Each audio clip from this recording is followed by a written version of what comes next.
ఆరోపణలతో వైరల్ అవుతున్న ఆడియోతో ప్రస్తుతం ఇదే హాట్ టాపిక్ గా వారి రాష్ట్ర వ్యాప్తంగా ప్రస్తుతం మనతో స్పందించేందుకు మాధురి గారు లైవ్ లో సిద్ధంగా. నమస్తే మాధురి గారు. నమస్తే అండి. ఎస్ మాధురి గారు, రైట్. మనం ఒకసారి డీటెయిల్ గా దాని గురించి మాట్లాడుకుందాం. అంతకంటే ముందు మీరు ఎంత స్ట్రాంగ్ గా ఉంటారు, ఎంత ఎమోషనల్ గా ఉంటారు? ఎందుకంటే ఎప్పుడు చూస్తూ ఉంటాం మేము బిగ్ బాస్ ముందు కానీ తర్వాత కానీ శ్రీనివాస్ గారితో మీరు ఎంత ఎమోషనల్. ఎస్, వినిపిస్తుంది మేడం? It's clear. సరిగ్గా వినిపించట్లేదండి. మీ వాయిస్ క్లియర్ గానే ఉంది. ఓకే, చెప్పండి. ఎస్, ఒకసారి ఆడియో కాల్ గురించి డీటెయిల్గా మాట్లాడదాం. అంతకంటే ముందు మీ రియాక్షన్ ఏంటి మేడం? ఎందుకంటే మీరు చాలా ఎంత స్ట్రాంగ్గా మాట్లాడతారో అంత ఎమోషనల్ అయిపోతూ ఉంటారు. అసలు శ్రీనివాస్ గారితో మీరు ఎంత బాండింగ్తో ఉంటారో అందరికీ తెలిసిందే. బిగ్ బాస్ ముందు, బిగ్ బాస్ తర్వాత కూడా మీరు ఎంత ఎమోషన్ అయ్యారో కూడా మేము చూస్తాం ప్రత్యక్షంగా. సో ఈ నేపథ్యంలో అసలు ఇలాంటి ఇలా బెదిరింపు కాల్స్ వచ్చినప్పుడు, ఇలా ప్రాణహాని ఉంది అనుకున్నప్పుడు అసలు మీ రియాక్షన్ ఏంటి ముందు? రియాక్షన్ ఏముందండి అంటే నీట్ గా నిజాయితీగా ఉంటే ఇన్ని ఎదుర్కోవాలని నాకు ఈ మధ్యనే తెలుస్తోంది. శ్రీనివాస్ గారు నీట్ గా నిజాయితీగా ఉంటారు కాబట్టి, అన్యాయం జరిగితే ప్రశ్నిస్తారు కాబట్టి ఈ విధంగా మాకు హెచ్చరికలు, బెదిరింపులు వస్తున్నాయని మేమైతే ఫీల్ అవుతున్నాము. సో ఇలాంటి వాటికి మేమేమీ లొంగము, బెదరము. ఇంకా ఇంకా ఎక్కువ చేస్తారు మా శ్రీనివాస్ గారు. ఇంకా తను ఏమంటారు, తన రాజకీయ ఇంకా స్ట్రాంగ్ గా ఉంటారు, ఇంకా స్ట్రాంగ్ గా మాట్లాడతారు, తప్పులు చేస్తే ఇంకా స్ట్రాంగ్ గా నిలదీస్తారు తప్పితే దేనికి భయపడరు, దేనికి తొనగరు. అందుకే నిమ్మాడ్లో కొట్టేస్తాం, నర్సంపేటలో చంపేస్తాం అని బెదిరించినా సరే నేను నైట్ 11:30కి వీళ్ళు అక్కడ వేరు ఒకటే 2 hours ఉన్నారు, ఎవరు వస్తారో రమ్మని చెప్పారు. సో మేమైతే ఇప్పుడు ఎస్పీ ఆఫీస్ దగ్గరికి వెళ్ళి కంప్లైంట్ చేస్తున్నాము. పోలీసులు దీన్ని ఏ విధంగా తీసుకుంటారో, ఏ విధంగా రియాక్ట్ అవుతారో కూడా చూడాలి. కృష్ణదాస్ కూడా ఈ మాటలు ఒప్పుకున్నారని తెలిసింది. ఎవరో ఫోన్ చేసి ఒక విలేకరు అడిగితే మా వాళ్ళతో ఇలా చేస్తామని చెప్పి సో ఏదో మాట్లాడారని తెలిసింది. సో ఇంకా ఎలాగ పోలీసులు దీని మీద రియాక్ట్ అవుతారో, చట్టాలు ఏ విధంగా మాకు సపోర్ట్ చేస్తాయో మేమైతే చూడాలి.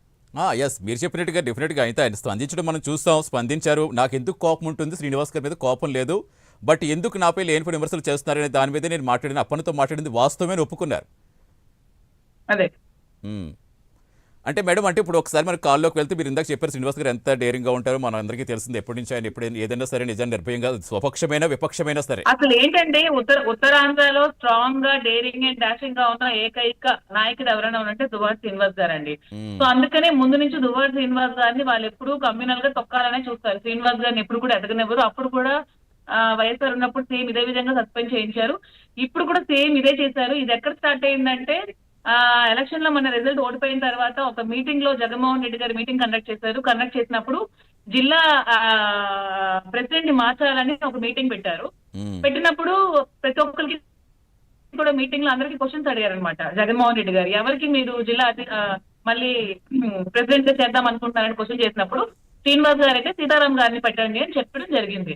చెప్పినప్పుడు జగన్మోహన్ రెడ్డి గారు మన డైరెక్ట్ గా శ్రీనివాస్ గారితో ఏంటి శ్రీను ఎప్పుడు వాళ్ళు వీళ్ళనా, నీకు ఉండాలని లేదా, నేను నీకు చేద్దాం అనుకుంటున్నానని జగన్మోహన్ రెడ్డి గారు ఓపెన్ గా స్టేట్మెంట్ అందరి ముందు ఇచ్చారు. అంటే జగన్మోహన్ రెడ్డి గారి మనసులో శ్రీనివాస్ గారిని జిల్లా అధ్యక్షుడిగా చేయాలనే కోరిక బలంగా ఉండడంతో ఆ రోజే వాళ్ళకంతా కనిపెట్టి, సో శ్రీను ఉంటే మళ్ళీ మాకు లాస్ అయిపోతాము, మళ్ళీ మేము రాజకీయంగా వెనకబడిపోతాం, శ్రీను గారిని ఎలాగని తొక్కాలని ఆలోచనతో ప్లాన్ చేసి స్క్వెచ్ చేసి జగన్మోహన్ రెడ్డి దగ్గరికి వెళ్ళి శ్రీను ఉంటే పార్టీలో మేము ఉండమని చెప్పి బెదిరించి శ్రీనివాస్ గారిని సస్పెండ్ చేయడం జరిగింది. సస్పెన్షన్ వెనక ఇంత స్టోరీ ఉంది. సస్పెండ్ అయ్యాక కూడా శ్రీనివాస్ గారు ఎదిరించి క్వశ్చన్ చేసి వాళ్ళ అన్యాయాన్ని క్వశ్చన్ చేస్తుంటే మళ్ళీ శ్రీనివాస్ గారిని చంపడానికి ప్లాన్ చేస్తున్నారు. అంటే మాధురి గారు ఒక్కసారి మరి మాట్లాడుకుందాం. కింజారపు అప్పన్న అనగానే ముందుగా, అంటే ఇప్పుడంటే డీటెయిల్గా తెలిసింది, కానీ కింజారపు అనగానే ఉత్తరాంధ్రలో టీడీపీకి చెందిన ప్రముఖులే ఉంటారు కాబట్టి ఏంటిది అసలు ఏం జరుగుతుందని ఒక్క పెద్ద చాలా సమీప బంధువు. అండ్ కృష్ణదాస్ గారికి ధర్మాన ప్రసాద్ కూడా బంధువు. వీళ్ళంతా ఒకటే ఫ్యామిలీ. శ్రీనివాస్ గారి బస్ నుంచి కూడా అదే చెప్తారు, కింజరాపు ధర్మానాలు ఒకటే. వాళ్ళు 2 పార్టీలో ఉన్నా కూడా వాళ్ళు ఎప్పుడు ఒకే పార్టీలో ఉన్నారు, ఒకే ఆలోచన మీద, ఒకే తాటి మీద ఉంటారు. అంతా స్కెచ్ చేసి ప్లాన్ చేసుకుంటారు. మిగతా వాళ్ళు కమ్యూనల్ గా ఎవరు వచ్చినా ఎదగనివ్వరు. కళింగ కమ్యూనిటీకి చెందిన శ్రీనివాస్ గారిని ఎప్పుడు తొక్కాలని చూస్తారు, ఎప్పుడు అంచాలని చూస్తారు. సో దాని మూలంగా వచ్చిన ఈ స్కెచ్లు, ఈ పథకాలే ఇవన్నీ శ్రీని గారిని లేపేద్దామని ప్లాన్ వేస్తున్నారు. ఆ విధంగా నిన్న హెచ్చరికలు మాకు వచ్చాయి. నిన్న మాకు థ్రెటనింగ్ కాల్స్ కూడా వచ్చాయి. అప్పన్న గారితో మాకు క్లియర్ గా అప్పని చెప్పాడు కదా, కృష్ణదాస్ గారు మిమ్మల్ని సెట్ చేయడానికి ప్లాన్ చేస్తున్నారని చెప్పారని చెప్పి క్లియర్ గా మాకు ఆ వాయిస్ కాల్ లో మీరు కూడా విరుంటారు కదా.